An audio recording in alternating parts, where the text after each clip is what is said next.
ግን ማፍቀሬን ተጠቀምክበት። ሀና ዘጋል አንተ። ኧረ ሀና በፈጠረሽ ተረጋጊ። ልቀቀኝ። ሂድና ለዛው አባትህ ነው ልትመታት ባልሆነ ልቀቀኝ እባክህ። የኔ አባት ነው ቆሻሻ? ድሮም የቆሻሻ ልጅ ቆሻሻ ነው። እሺ አንቺ የኔ አባት ቆሻሻ አይደለም እንጂ ረፉድ እዚህ አልኩህ እኮ አንተ። አዎ አንተም አባትህም ቆሻሾች ናችሁ። ያው በፍቅር ላይ የምትጫወቱ ቆሻሻ። አንቺ የኔ አባት ቆሻሻ አይደለም እንጂ ረፉድ እዚህ አልኩህ እኮ አንተ። አዎ አንተም አባትህም ቆሻሾች ናችሁ። ያው በፍቅር ላይ የምትጫወቱ ቆሻሾች። ለሀና ደወልሽላት እንደሚሉ? ለልጁ ደውዬ ደህና ናት ብሎኛል። ወይኔ ልጅ አሁን ምን ተሰምቷት ነው?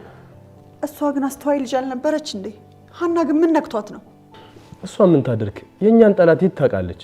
ምን አለ አስተዋቂም ብያት ቢሆን ኖሮ ቀድሞ ነበር እንጂ መጥኖ መደቆስ። አሁን ምን ይሉታል? ድስት ጥዶ ማልቀስ ይላል ያገሬ ሰው። ቀድመሽ ማሰብ ነበረብሽ እንጂ አሁን ብትይ ምን ዋጋ አለው? ወይ ማዬ፣ ይሄ ሁሉ ይመጣል ብለን እኛ እንዴት እናስባለን? ወይ ጉድ! ሲጀመር እናንተ የሰው ነገር መሰሙ ነው። ማዬ ደግሞ አንቺ ደግሞ ምን ቤት ነሽ? ምን ቤት ነሽ ማለት? እዚህ ምን ትሰሪያለሽ? ምን ዩቲዩብ ጀምረን ነበር። ነገር ግን በመዳም ኩሽና እንዴት እናስራ የሰው ቪዲዮ እየቆራረጥን ስንሰራ ደግሞ ኮፒራይት አይዘንም ወይ ችግር አያመጣብንም ወይ የምትል ልጆች ብዙ ጊዜ ያላችሁና በኮሜንትም እንዲሁም ደግሞ በላይቭ ስትሪም በተለያዩ ስሰማችሁ ስለነበረ ነው። እዚህ ድምጽ ላይ ከደረሳችሁ ለእናንተ ይጠቅማችኋል። እንግዲህ በእድለኛ ሙሉ ቪዲዮ የሚያዳምጥ ይጠቀምበታል ብዬ አስባለሁ። እስኪ እኔ ሰምቻለሁ የምትሉ ካላችሁ ደግሞ እስከ መጨረሻው ከሰማችሁ ማለት ነው ኮሜንት ላይ አስቀምጡልኝ ማለት ነው እንደ ሀሳብ። እና ብዙ ጊዜ ያው ቪዲዮ የምንሰራበት ቦታ ላይኖረን ይችላል። ካሜራችን፣ ድምጽ፣ ጫጫታ በጣም ብዙ ነገሮች አሉ። እኛ በሰው ቤት እስካለን ድረስ አይመቸንም አይደለ? ምናልባት ደግሞ ቢመቸንም እንኳን እውቀቱ የለንም። እውቀቱ ባይኖርም እንኳን ስልካችን ጥራት ላይኖረው ይችላል። በጣም ብዙ ነገር ብቻ አለብን።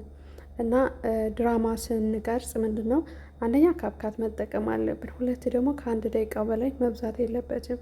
ዩቲዩብ የሚለን ደግሞ ከ100% 80% የኛ ድምጽ መሆን አለበት፣ የኛ ስራ መሆን አለበት። 20%ቱ በሰዎች ላይ መስራት ነው። ምክንያቱም ይህንን ችግር አያመጣብንም የምላችሁ አብዛኛውን ጊዜ እኛ እንደዚህ በምንሰራበት ሰዓት ለእነሱ እጅግ በጣም ተጠቃሚ ይሆናሉ ማለት ነው። አሁን እኔ ይህንን ድራማ ሰራው ማለት ሌሎቹ ደግሞ እስኪ የትኛው ነው ትክክለኛ ኦሪጂናሉ ብለው ወደ ዋናው ሲሄዱ እኛ ደግሞ ለእነሱ ምን አደረግናቸው ማለት ነው ማስታወቂያ ሰራልናቸው ማለት ነው። እና ኮፒራይት እኛን አያስዙንም ማለት ነው። ምናልባት ኮፒራይት ሊያስዘን የሚችሉ እንግዲህ በኮፒራይት የተመዘገቡ ሙዚቃም፣ ዝማሬዎች፣ ቁርአን፣ የተለያዩ ነገሮች በየእምነታችን አሉ አይደለም? እነሱ በኮፒራይት የተያዙና ያልተያዙ ነገሮች አሉ። እነሱ የምንጠቀም ከሆነ ችግር ነው። እሱን ማጣራት አለባችሁ። እሱን ምንድነው የምታጣሩትኝ? ቪዲዮ ከመልቀቃችሁ በፊት ፐብሊክ ከማድረጋችሁ በፊት አንሊስት ስታደርጉትኝ ወዲያውኑ ምልክት ይሰጣችኋል ማለት ነው። ወይም ደግሞ በ24 ሰዓት የዛን ጊዜ ቪዲዮ ዲሌት ከምናደርግ ደግሞ ምን ማድረግ አለብን? ሳይለንት ማድረግ ድምጹን፣ ወይ ደግሞ በርዕስ ሊሆን ይችላል፣ በታምሌል ሊሆን ይችላል። አብዛኞቻችን ታምሌል መስራት ስለማንችል የሰው ስለምንጠቀም በዛ ላይ እንያዝ እንችላለን። እሱ መጠንቀቅ ያስፈልጋል። ሌላው እንግዲህ በድራማ በደንብ ድምጽ ያላችሁ መፈትፈት የምትችሉ ልጆች እንደዚህ ፈትፍቱ፣ ምንም ችግር አያመጣም። አብዛኛውን የመዳም ቅመሞች በጣም ብልጥ ናቸው። በነገራችን ላይ በትርፍ ሰዓታቸው እንደዚህ ቁጭ ብሎ በ10 ደቂቃ እና በ15 ደቂቃ ቁጭ ብሎ የሚያወሩት በኤርፎን ስራ እየሰሩ ከሰሙ በኋላ ድራማውን ከዛ እንደዚህ ቁጭ ብለው ደግሞ በአግባቡ ይሰሩበታል ማለት ነው። እናንተ የሚጠበቅባችሁ ከ1 ደቂቃ በላይ አታድርጉት። በዛ ከተባለ 2 ደቂቃ ከዛ በላይ ባታደርጉት መልካም ነው። ከመግቢያ እንደነገርኳችሁ ከ80% የኛ መሆን አለበት፣ 20% የሰዎች ብንጠቀም ማለት ነው።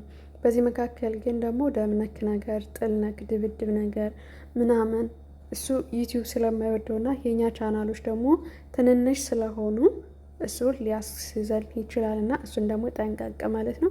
በተረፈ ቪዲዮ ስንሰራ ምናምን ደግሞ የሌሎችን የጓደኞቻችሁን ማየት፣ አንዳንዴ ትልልቅ ዩቲዩበር ናቸው ብላችሁ ራሱ ገብታችሁ ምንም የማያውቁ ሰዎች አሉ። አጋጥሟችሁ ከሆነ መማር ካለባችሁ ከትንሹም ከትልቁም ከሁሉም ጋር ከዛም ከዚህም እያያችሁ ኤዲት እንዴት እንደሚደረግ ፎቶ እንዴት እንደማግባት እንዳለበት ምናምን ብትማሩ ጥሩ ነው። እኔ ግን ቫይራል ስለማይወጣልኝና ጊዜ ማጥቼም ሳይሆን ጀስት ቫይራል እስኪወጣልኝ ድረስ እንዲሁ እጠቀመዋለሁ። ከዛ ጊዜ ሰጥቼ በአግባቡ በራሴ ስራ ስለምመጣ ባገኘሁት ዝም ብዬ እጠቀማለሁ፣ በፎቶ ወይም ደግሞ በተንቀሳቃሽ ምስል ማለት ነው። እናንተም እንደዛ መጠቀም ትችላላችሁ በቀላሉ ማለት ነው። እንደዚህ እያወዛወዛችሁም ጸጥ ማድረግም ትችላላችሁ እና በቀላሉ ነገር ሰዎች እንዴት እንደሚሰሩ ልብ ብላችሁ ተመልክታችሁ እናንተ ደግሞ የራሳችሁን ተሞክሮ ብትጨምሩበት ውጤታማ ሁነን እንገኛለን ማለት ነው። በነገራችን ላይ እኔ አልችልም ከማለት እኔ ተሳሳትኩኝ ብንል ይሻላል። ምክንያቱም ብዙ ጊዜ ስንሳሳት የራሳችን ደግሞ እርምት ወይም ደግሞ የራሳችን ስህተት እናውቀዋለን ማለት ነው። አሁን እኔ ዛሬ ጀመርኩኝ፣ ነገ ደግሞ ስጀምረው ከሌሎች ያየሁትን እኔ እኮ እንደዚህ ተሳስቼ ነበር፣ በቃ እዚህ ላይ ነው የተሳሳትኩት ብዬ አስተካክለዋለሁ በደንብ ማለት ነው። እና ብታስተካክሉ እውቀት ቢኖረን ለራሳችሁ ሁልጊዜ ሰው መጠየቅ፣ ሁልጊዜ አድርጉልኝ ማለት የልብን አያደርስም። በምትፈልጉበት ሰዓት ያ ሰው ደግሞ ላያደርስላችሁ ይችላል። እናንተም መሰላቸት ሊመጣ ይችላል በሁለታችሁ መካከል ማለት ነው። እና እንደ ሀሳብ በድራማ ብትሰሩ ተለዋጭ ትሆናላችሁ። በተለይ ደግሞ ለእኛ ለመዳም ቅመሞች በጣም አሪፍ ነው እንዳልኳችሁ ማለት ነው። በዚህም ደግሞ ድራማው ከተለቀቀ በኋላ እኛ ደግሞ ቁጣውን ለምሳሌ 90 ዛሬ 89 የተለቀቀ አይደለ? እኔ 90 ብዬ ነው የምለቀው። ነገ ከነገ በኋላ እኔ ፊት ለፊት እየሄድኩ እነሱ ከኋላ ሲመጡ አሪፍ ነው። ምክንያቱም እነሱን አይቼ ነው እኔ ደግሞ ወደፊት የሚሄደው አይደለ?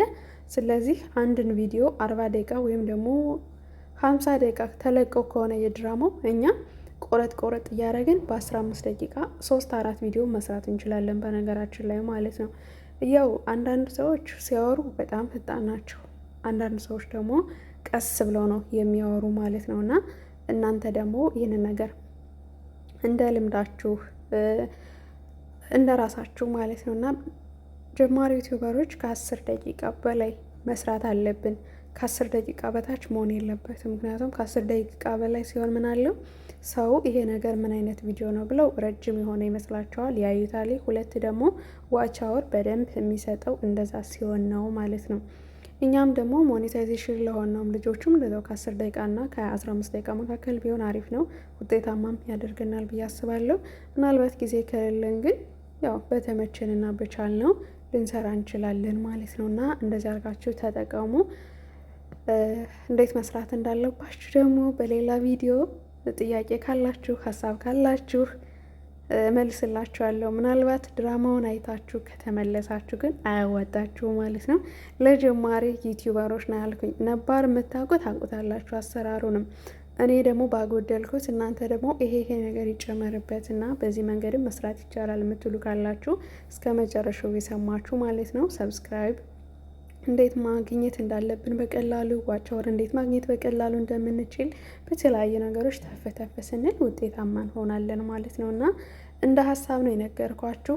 ብዙ ጊዜ ላይቭ ስትሪም ለመግባት እንግዲህ ስራ ሊበዛ ይችላለኝ፣ ጫጫታ ሊኖር ይችላል፣ ድካም አለ፣ በጣም ብዙ ነገሮች አሉ። ችግሮቻችን እንዳሉ ሁሉ ይሄኛው ግን በዚህ ሲስተም ብትመጡ ደግሞ ነገሮችን ቅልል ያደርግላችኋል። ምክንያቱም ድራማውን ለመከታተል በኤርፎን አድርጋችሁ እየበላችሁ ሊሆን ይችላል፣ እየሰራችሁ ሊሆን ይችላል፣ ተሰሙታላችሁ ማለት ነው ምንም ሳይታወቃችሁ። ከዛ ደግሞ እንደዚህ ቁጭ ብላችሁ ደግሞ በ10 ደቂቃ ሽንት ቤት ገብተን ሊሆን ይችላል፣ ኩሽና ገብተን ሊሆን ይችላል። ባገኘ ነው ቁመን ራሱ የምናወራት ነገር ነው። እኛ መልካችን አናሳይም በፎቶ ከፈለጋችሁ በተንቀሳቃሽ ቪዲዮ መስራት ይቻላል በቀላሉ ማለት ነው። እሺ ቤተሰብ፣ ሌላው የናኒ ቤተሰቦቼ ጥያቄ ካላችሁ ኮሜንት ላይ አስቀምጡልኝ። በጣም ነው የምወዳችሁ የማከብራችሁ። በያላችሁበት ሰላማችሁ ይብዛልኝ። ሰላም አላልኳችሁም? ሰላም፣ እንዴት ናችሁ? እንኳን ደህና መጣችሁ። አረፍ እያላችሁ ለዚህ ቻናል አዲስ ከሆናችሁ ሰብስክራይብ፣ ላይክ በማድረግ ቤተሰብ እንሁን። እንዲሁም ነባር ቤተሰቦች ደግሞ ሀሳብና አስተያየታችሁን እንደምትሰጡኝ እንደ ሁልጊዜው አብሮነታችሁ ኃይል እያልኩኝ በዛሬው ቪዲዮ እዚህ ጋር ለያችኋለሁ ማለት ነው። ምናልባት እኔ 10 ደቂቃ ሳወራ እቸኩላለሁ፣ በጣም ነው የምቸኩለው ማለት ነው። እኔ እንጃ የሆነ ምጣድ የጣርኩ ነው የሚመስለኝና ሳወራ በጣም እቸኩላለሁ እንጂ ረጋ ብዬ ቢሆን 20 ደቂቃ ራሱ ያስኬድ ነበር። ግን ስለምፈጥን ነው። እናንተ እንዳየሙዳችሁ ማውራት ትችላላችሁ።